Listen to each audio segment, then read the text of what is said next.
ಎಲ್ಲರಿಗೂ ನಮಸ್ಕಾರ ಸ್ನೇಹಿತರೆ. ರಾಜ್ಯದ ಮಹಿಳೆಯರ ಸಬಲೀಕರಣಕ್ಕಾಗಿ ಕರ್ನಾಟಕ ರಾಜ್ಯ ಸರ್ಕಾರವು ಗೃಹಲಕ್ಷ್ಮಿ ಯೋಜನೆಯನ್ನು ಜಾರಿಗೆ ತಂದಿದೆ.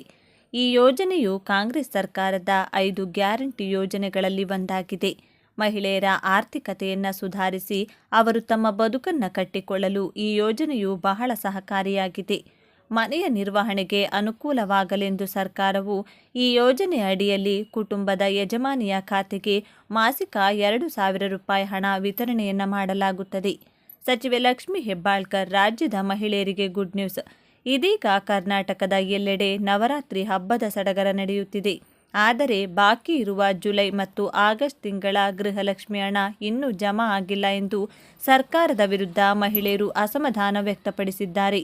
ಆದರೆ ಸಚಿವೆ ಲಕ್ಷ್ಮಿ ಹೆಬ್ಬಾಳ್ಕರ್ ಆದಷ್ಟು ಬೇಗ ಗೃಹಲಕ್ಷ್ಮಿ ಯೋಜನೆಯ ಹಣ ಬಿಡುಗಡೆ ಮಾಡುವುದಾಗಿ ರಾಜ್ಯದ ಮಹಿಳೆಯರಿಗೆ ಗುಡ್ ನ್ಯೂಸ್ ನೀಡಿದ್ದಾರೆ. ಜುಲೈ ಹಾಗೂ ಆಗಸ್ಟ್ ತಿಂಗಳಿನ ಹಣ ಅಕ್ಟೋಬರ್ ತಿಂಗಳಿನಲ್ಲಿ ಜಮಾ ಆಗಲಿದೆ. ಮಹಿಳಾ ಮತ್ತು ಮಕ್ಕಳ ಸಚಿವರಾದ ಲಕ್ಷ್ಮಿ ಹೆಬ್ಬಾಳ್ಕರ್ ಅವರು 2 ಕಂತಿನ ಹಣವನ್ನು ಏಕಕಾಲದಲ್ಲಿ ನೀಡುವುದಾಗಿ ಮಾಹಿತಿ ನೀಡಿದರು. ಆದರೆ ಅವು 2 ಕಂತಿನ ಹಣ ಏಕಕಾಲದಲ್ಲಿ ಬಿಡುಗಡೆಯಾಗಲು ಸಾಧ್ಯವಿಲ್ಲ. ಹಾಗಾಗಿ ಇದೀಗ ದಸರಾ ಹಬ್ಬದ ಪ್ರಯುಕ್ತ ಗಿಫ್ಟ್ನ ಮೂಲಕ ಜುಲೈ ಹಾಗೂ ಆಗಸ್ಟ್ ತಿಂಗಳಿನ ಹಣ ಅಕ್ಟೋಬರ್ ತಿಂಗಳಿನಲ್ಲಿ ಫಲಾನುಭವಿಗಳ ಖಾತೆಗೆ ಜಮಾ ಆಗಲಿದೆ. ಜುಲೈ ಮತ್ತು ಆಗಸ್ಟ್ ತಿಂಗಳ ಹಣ 2 ಹಂತದಲ್ಲಿ ಬಿಡುಗಡೆ ಮಾಡುವುದಾಗಿ ಭರವಸೆ. ದಸರಾ ಒಳಗಡೆಯೇ ಅಂದರೆ ಈ ತಿಂಗಳಿನಲ್ಲಿ ಮಹಿಳೆಯರ ಖಾತೆಗೆ ಹಣ ಜಮೆಯಾಗಲಿದೆ. ಜುಲೈ ತಿಂಗಳ ಹಣ ಸೋಮವಾರ ಮತ್ತು ಆಗಸ್ಟ್ ತಿಂಗಳ ಹಣ ಬುಧವಾರದಂದು ಗೃಹಲಕ್ಷ್ಮಿಯರ ಖಾತೆಗೆ ಜಮೆಯಾಗಲಿದೆ ಎಂದು ಸಚಿವೆ ಲಕ್ಷ್ಮಿ ಹೆಬ್ಬಾಳ್ಕರ್ ತಿಳಿಸಿದ್ದಾರೆ. 1 ಕೋಟಿಗೂ ಅಧಿಕ ಮಹಿಳೆಯರ ಖಾತೆಗೆ ಒಟ್ಟು 4,000 ರೂಪಾಯಿ ಹಣ ಬರಲಿದೆ. ಪಡಿತರ ಚೀಟಿದಾರರಿಗೆ ಕೇಂದ್ರ ಸರ್ಕಾರವು ಬಿಗ್ ಶಾಕ್ ಅನ್ನು ನೀಡಿದ್ದು, ಇನ್ಮುಂದೆ ಪಡಿತರ ಚೀಟಿ ವಿತರಣೆಗೆ ಕೇಂದ್ರ ಸರ್ಕಾರವು ಮಹತ್ವದ ನಿಯಮಗಳನ್ನು ಜಾರಿಗೆ ತಂದಿದೆ. ಹೌದು, ಭಾರತ ಸರ್ಕಾರದಿಂದ ಪಡಿತರ ಚೀಟಿಗೆ ಅನ್ವಯವಾಗುವ ನಿಯಮಗಳಿವೆ. ಅನೇಕರು ಇಂತಹ ನಿಯಮಗಳನ್ನು ಉಲ್ಲಂಘಿಸುತ್ತಿದ್ದಾರೆ. ಸರ್ಕಾರ ಪಡಿತರ ಚೀಟಿದಾರರಿಗೆ ನಿಯಮಗಳನ್ನು ಜಾರಿಗೆ ತರುತ್ತಿದ್ದು, ಇದು ಹಲವು ಕುಟುಂಬಗಳಿಗೆ ಆತಂಕಕಾರಿಯಾಗಿದೆ. ಈ ನಿಯಮಗಳ ಅಡಿಯಲ್ಲಿ ಈ ಯೋಜನೆಯಡಿ ಅನರ್ಹರೆಂದು ಪರಿಗಣಿಸಲ್ಪಡುವ ಕೆಲವು ಜನರಿಗೆ ಪಡಿತರ ಚೀಟಿಗಳನ್ನು ನಿಲ್ಲಿಸಬಹುದು. ಈ ಬದಲಾವಣೆಯ ಮುಖ್ಯ ಉದ್ದೇಶವೆಂದರೆ ಪಡಿತರದ ನಿಜವಾದ ಪ್ರಯೋಜನಗಳು ಹೆಚ್ಚು ಅಗತ್ಯವಿರುವವರಿಗೆ ತಲುಪುವುದು. ಈ ಹೊಸ ನಿಯಮ ಏನು ಮತ್ತು ಇದರಿಂದ ಯಾರ ಮೇಲೆ ಪರಿಣಾಮ ಬೀರುತ್ತದೆ ಎಂಬುದನ್ನು ನಾವು ವಿವರವಾಗಿ ಅರ್ಥ ಮಾಡಿಕೊಳ್ಳೋಣ. ಇತ್ತೀಚೆಗೆ ಕೇಂದ್ರ ಮತ್ತು ರಾಜ್ಯ ಸರ್ಕಾರಗಳು ಒಟ್ಟಾಗಿ ಸಾರ್ವಜನಿಕ ವಿತರಣಾ ವ್ಯವಸ್ಥೆಯಲ್ಲಿ ಪಾರದರ್ಶಕತೆ ತರಲು ಹೊಸ ಮಾನದಂಡಗಳನ್ನು ರೂಪಿಸಿವೆ. ಈ ನಿಯಮಗಳು ಪಡಿತರ ಚೀಟಿಗೆ ಅರ್ಹರಾಗಿರುವವರು ಮಾತ್ರ ಸಬ್ಸಿಡಿ ಹೊಂದಿರುವ ಆಹಾರ ಧಾನ್ಯಗಳನ್ನು ಪಡೆಯಬಹುದು ಎಂದು ಖಚಿತಪಡಿಸುತ್ತದೆ.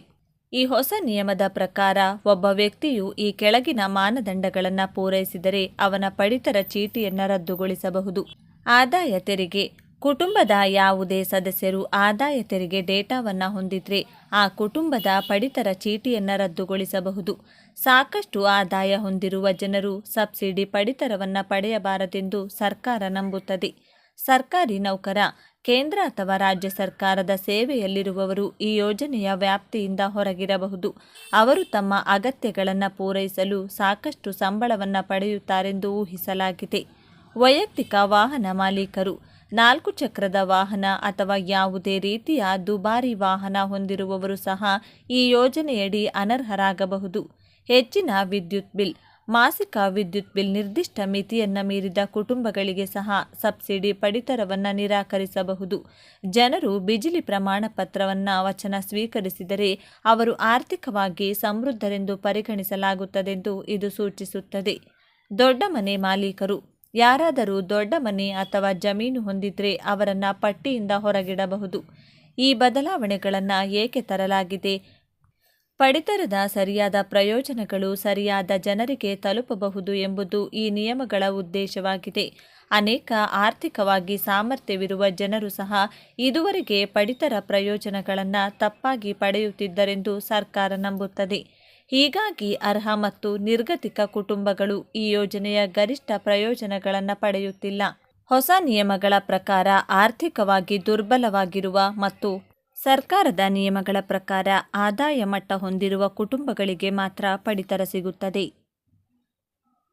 ರಾಜ್ಯದ 59,000 ಸರ್ವೆ ನಂಬರ್ಗಳ ಸರ್ಕಾರಿ ಭೂಮಿಯನ್ನು ಪೋಡಿ ಮಾಡಲು ಅಗತ್ಯವಾದ ದಾಖಲೆಗಳನ್ನು ಸಿದ್ಧಪಡಿಸುವ ಕಾರ್ಯಕ್ಕೆ ಅಧಿಕಾರಿಗಳು ಹಾಸನದಲ್ಲಿ ಚಾಲನೆ ನೀಡಲಿದ್ದಾರೆ. ಇದರಿಂದ ಅರ್ಹ ಭೂಮಿಹೀನರಿಗೆ ಸ್ವಂತ ಜಮೀನು ಸಿಗುವ ನಿರೀಕ್ಷೆ ಇದೆ.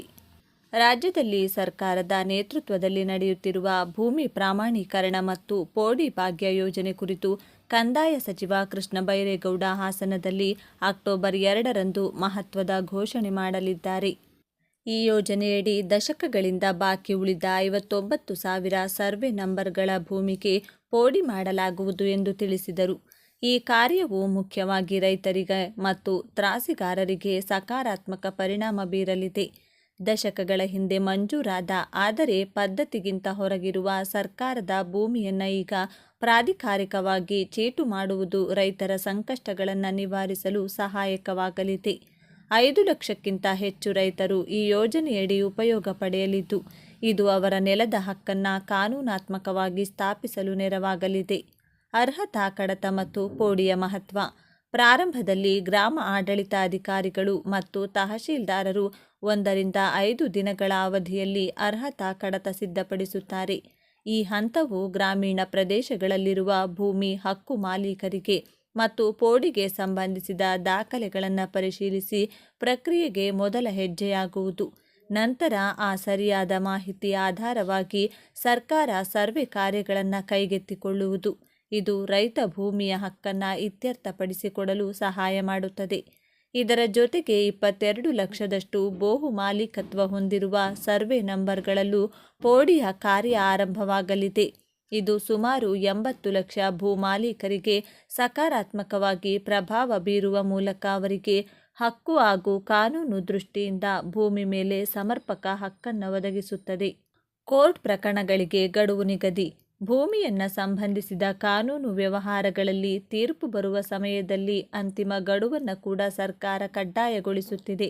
ತಹಶೀಲ್ದಾರ್ ಕೋರ್ಟ್ನಲ್ಲಿ ದಾಖಲಾದ ಪ್ರಕರಣಗಳು 97 ದಿನಗಳಲ್ಲಿ ಇತ್ಯರ್ಥವಾಗಬೇಕು ಎಂಬ ಗಡುವು ಮತ್ತು ಉಪವಿಭಾಗಾಧಿಕಾರಿ ಕೋರ್ಟಿನ ಪ್ರಕರಣಗಳು 6 ತಿಂಗಳ ಒಳಗೆ ಅಂತಿಮ ತೀರ್ಪು ಹೊರಡಿಸಬೇಕೆಂಬ ನಿಯಮವು ನ್ಯಾಯಮೂರ್ತಿಗಳ ಸಮಯಕ್ಕೆ ಸರಿಯಾಗಿ ತೀರ್ಪು ಕೊಡಲು ಸಹಕಾರಿ.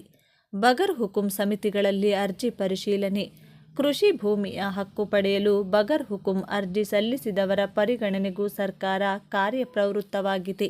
160 ಬಗರ್ ಹುಕುಂ ಸಮಿತಿಗಳನ್ನು ರಚಿಸಲಾಗಿದ್ದು 9.80 ಲಕ್ಷದಷ್ಟು ಅರ್ಜಿಗಳನ್ನು ಪರಿಶೀಲಿಸಲು ಕ್ರಮ ಕೈಗೊಳ್ಳಲಾಗಿದೆ. ಸಮಿತಿಗಳು 8 ತಿಂಗಳ ಒಳಗೆ ಎಲ್ಲ ಅರ್ಜಿಗಳನ್ನು ಪರಿಶೀಲಿಸಿ ಭೂ ಮಂಜೂರಾತಿ ನೀಡಲು ಕಾರ್ಯಾಚರಣೆ ಕೈಗೊಂಡಿವೆ. ಇದೇ ಸಂದರ್ಭದಲ್ಲಿ 53ನೇ ಕಡತದಡಿಯಲ್ಲಿ ಬಾಕಿ ಉಳಿದ ಕೆಲವು ಅರ್ಜಿಗಳನ್ನು ಸಮಿತಿಗಳು ಪರಿಗಣಿಸಿ ಅಲ್ಲಿಯೂ ಕೂಡ ಉಚಿತ ಸಾಗುವಳಿ ಮಂಜೂರಾತಿ ಪ್ರಕ್ರಿಯೆಯನ್ನು ವೇಗಗೊಳಿಸಲು ಸೂಚಿಸಲಾಗಿದೆ. ಈ ಯೋಜನೆಯ ಮಹತ್ವವು ರಾಜ್ಯದ ಕೃಷಿಕ ಸಮುದಾಯಕ್ಕೆ ಮಾತ್ರ ಸೀಮಿತವಾಗಿರದೆ ರಾಜ್ಯದ ಸಮಗ್ರ ಭೂ ನಿರ್ವಹಣಾ ವ್ಯವಸ್ಥೆಗೆ ಬಲ ನೀಡಲಿದೆ. ಇಂತಹ ಯೋಜನೆಗಳು ರೈತರಿಗೆ ಕಾನೂನು ಪ್ರಕ್ರಿಯೆಗಳಲ್ಲಿ ಸಹಾಯ ಮಾಡುವ ಜೊತೆಗೆ ಮುಂದಿನ ತಲೆಮಾರಿಗೆ ತ್ರಾಸವಿಲ್ಲದ ಭೂಮಿಯ ಹಕ್ಕು ಹೊಂದುವ ಅವಕಾಶವನ್ನು ನೀಡಲಿದೆ.